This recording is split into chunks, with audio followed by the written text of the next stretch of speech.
अपने top commander की मौत का बदला लेने के लिए हिजबुल्लाह ने इजराइल पर रॉकेट की बारिश कर दी और इस दौरान इजराइल के भी एक टॉप मिलिट्री ऑफिसर के मारे जाने की खबर है। इस बीच दोनों तरफ से हमले जारी है। ये हिजबुल्लाह की तरफ से एक ऐसा बड़ा हमला था जिसकी उम्मीद शायद ही इजराइल को रही होगी।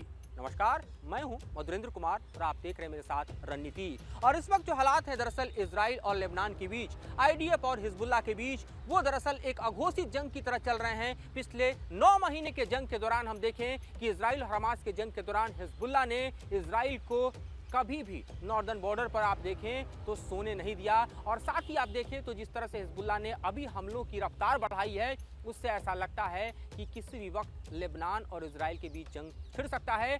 इजराइल तो चाहता था कि लेबनान के भीतर घुसकर हिजबुल्लाह के ठिकानों को निस्तेनाबूद करे, लेकिन हिजबुल्लाह के साथ जिस तरह से ईरान खड़ा हुआ उसके बाद इजराइल के पांव थम गए। और इस वक्त भी लेबनान बॉर्डर पर हम देख रहे हैं कि इजराइल के मरकवा टैंक जो हैं वहीं से गोले छोड़ रहे हैं। वहीं से दरअसल हम देख रहे हैं कि आर्टिलरी की सेलिंग भी चल रही है, साथ ही ड्रोन और एरियल स्ट्राइक भी हिजबुल्लाह के ठिकानों पर किया जा रहा है। लेकिन हिजबुल्लाह के हमलों से भी इजराइल लगातार सुलग रहा है। हिजबुल्लाह ने भी चुन चुनकर इजराइल के मिलिट्री इंस्टॉलेशन को एक तरह से दहलाने का काम किया है। इजराइल का आयरन डोम हिजबुल्लाह के हमलों के आगे पसीना छोड़ता हुआ नजर आ रहा है, क्योंकि सैकड़ों की संख्या में हिजबुल्लाह भी इजराइल के ऊपर रॉकेट और मिसाइलों की बारिश कर रहा है। इस बीच हम देखें बढ़ते तनाव को कम करने के लिए जिस तरह का पहल किया जा रहा है वो कितना सफल होगा ये तो आने वाला वक्त बताएगा। लेकिन हिजबुल्लाह के साथ ईरान ने खड़ा होकर सीरिया से लेकर लेबनान तक अपने क्रूज और मिसाइल जो हैं उसको इजराइल के ठिकानों पर सेट करके, टारगेट को लॉक करके ये बतला दिया कि ये जंग इजराइल के लिए आसान नहीं होने वाली। साथ ही इजराइल के साथ हमने देखा है कि जिस तरह से अमेरिका ने भी पिछले कई दिनों से ये बर्ताव किया है कि इजराइल को जंग रोकनी चाहिए, क्योंकि खुद लेबनान के बॉर्डर पर इजराइल की सेना जिस तरह से डटी है, अगर ये युद्ध शुरू होता है तो इसमें अमेरिका भी कूदेगा। और जाहिर है कि हिजबुल्लाह के साथ ईरान है तो ये जंग जो है और ज़्यादा बड़े विस्तार को पालेगा, जबकि बाइडेन को इस वक्त चुनाव लड़ना है।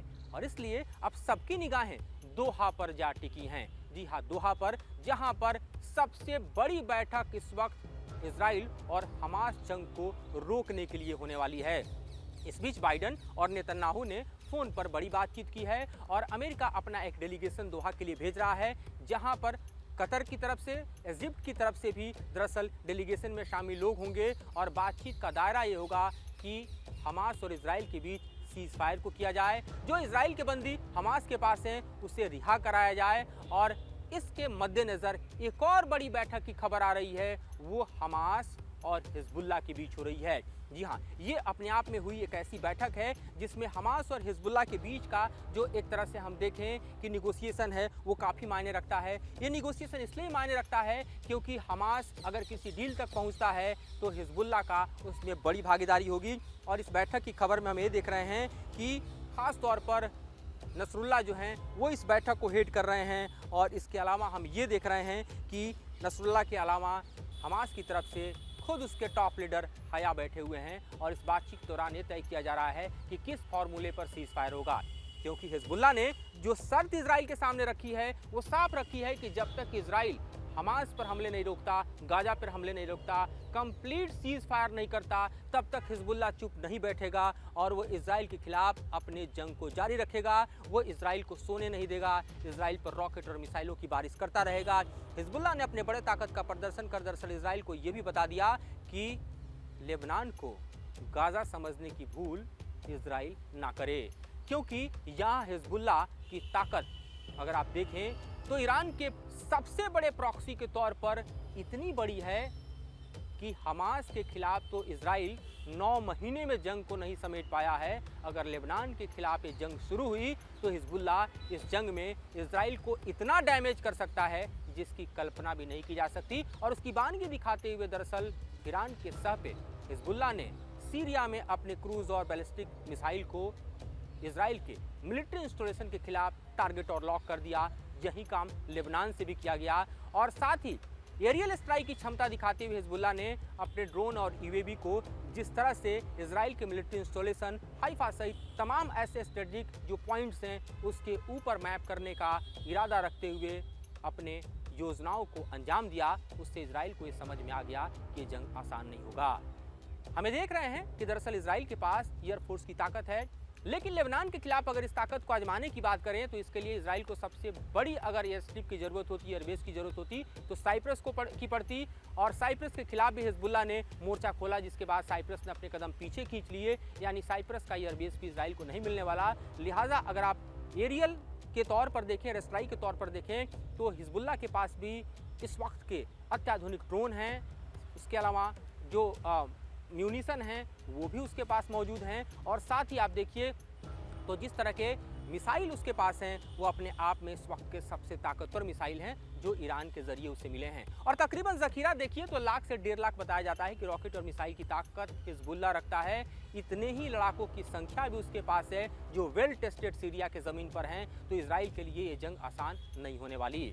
अब सबकी निगाहें दोहा पर इसलिए भी टिकी हुई हैं क्योंकि हम ये भी जानते हैं कि लंबे समय से युद्ध लड़ते हुए इजराइल के भी जो टॉप कमांडर हैं वो भी एक ब्रेक चाहते हैं। इजराइल के पास भी अगर सैन्य भंडार के तौर पर आप देखें, उसके पास आयुध भंडार के तौर पर देखें तो इजराइल आज की तारीख में अमेरिका के ऊपर तो डिपेंडेंट है ही, लेकिन वो भारत के ऊपर भी निर्भर हो चुका है, जहां से उसको सैन्य साजो सामान की लगातार जरूरत पड़ रही है। लिहाजा इजराइल की सेना को भी एक ब्रेक चाहिए, आराम के लिए भी और साथ ही अपने सैन्य संसाधनों को इकट्ठा करने के लिए भी। ऐसे में भले ही इजराइल ने अपने सैन्य जमावड़े को लेबनान के बॉर्डर पर किया है, लेकिन लेबनान के साथ जंग लड़ना इजराइल के लिए भी आसान दिखाई नहीं देता। दूसरी तरफ आप देखिए तो जिस तरह से अरब लीग ने हिजबुल्लाह को अपने टेरर लिस्ट से बाहर निकाला, उससे जरिए भी ये साफ संकेत दे दिया गया कि इस वक्त सऊदी इस मुद्दे पर ईरान के साथ खड़ा दिखाई दे रहा है। ये भी अपने आप में सीधे मैसेज था कि चूंकि हिजबुल्लाह को अकेले समझने की भूल इजराइल न करे, उसके साथ सिर्फ ईरान ही नहीं है बल्कि अरब के देश भी हैं। तो ये मैसेज भी हमको लगता है कि इजराइल को बखूबी गया है, चूँकि ये जंग इतना आसान नहीं। अगर लेबनान और इजराइल की जंग होती है तो जाहिर है आईडीएफ और हिजबुल्लाह के बीच नहीं सिमटेगी, बल्कि इसमें अमेरिका को भी कूद कर आना पड़ेगा, यूरोपीय देशों को भी इजराइल के पक्ष में कूद के आना पड़ेगा। तो लेबनान जो है उसकी ज़मीन पर दूसरी तरफ ईरान दिखाई देगा, तो साथ ही मिडिल ईस्ट के देश भी दिखाई देंगे और इस तरह से इस युद्ध का विस्तार बड़ा हो सकता है। लिहाजा हम देख रहे हैं कि डिटरेंट के तौर पर ही सही, अरब देशों ने भी दरअसल हिजबुल्लाह को अपने टेरर लिस्ट से बाहर निकालकर ये मैसेज इजराइल को देने में कामयाबी हासिल की कि ये जंग आसान नहीं होगी जिस तरह से इजराइल सोच रहा है। और इसीलिए इजराइल के पांव इस वक्त ठिठके हुए दिखाई दे रहे हैं। इजराइल ने भले ही एयर स्ट्राइक के जरिए हिजबुल्लाह के टॉप कमांडरों को मारा, लेकिन हिजबुल्लाह ने जिस तरह से बदला लेते हुए इजराइल के ऊपर रॉकेट की बारिश की और साथ ही इजराइल के भी टॉप मिलिट्री ऑफिसर को मारने में कामयाबी हासिल की, उससे मैसेज साफ है कि दोनों तरफ की ताकतें जो हैं वो अपने आप में एक दूसरे को संभालने, एक दूसरे को टैकल करने, एक दूसरे को निस्तेनाबूद करने, एक दूसरे का विध्वंस लिखने का दमखम रखती है। लिहाजा इस तरह की भूल इजराइल ना ही करे तो बेहतर होगा। अब देखते हैं दोहा में आने वाले दिनों में क्या होता है। क्या यहाँ से एक सीज फायर की गूंज इन तमाम मुल्कों को सुनाई देगी, जिसके ज़रिए हम देखेंगे कि इजराइल और हमास का जंग रुकेगा। तकरीबन 6 हफ्ते तक इस जंग को रोकने के लिए सीज फायर का जो पेपर है वो तैयार किया गया है, जिसमें कई चरण हैं। जैसे कि पहले चरण में कहा गया है कि इजराइल की सेना पूरी तरह से विड्रॉ करे गजा से और फिलाडेल्फिया कॉरिडोर जो है वहाँ से भी वो विड्रॉ करे। दूसरे चरण में है कि हॉस्टेज छोड़े जाएंगे और तीसरे चरण में है कि फिर से गजा की ज़मीन पर रीडेवलपमेंट, रीबिल्डिंग शुरू होगा, जो वहाँ पर बिखरा हुआ मलबा है उसको समेटा जाएगा। देखते हैं कि ये सीज फायर कितना सफल हो पाता है और क्या ये सीज फायर सफल होगा, क्योंकि इसी पर डिपेंड करता है कि हिजबुल्लाह अपने हमले रोके और जो इजराइल और हिजबुल्लाह के बीच का तनाव है वो कम हो पाए। तो आने वाले दिनों में क्या होता है इसके बारे में भी हम आपको विस्तार से समझाएंगे, बताएंगे। फिलहाल मुझे और मेरे सहयोगी अतुल राज को दीजिए इजाज़त।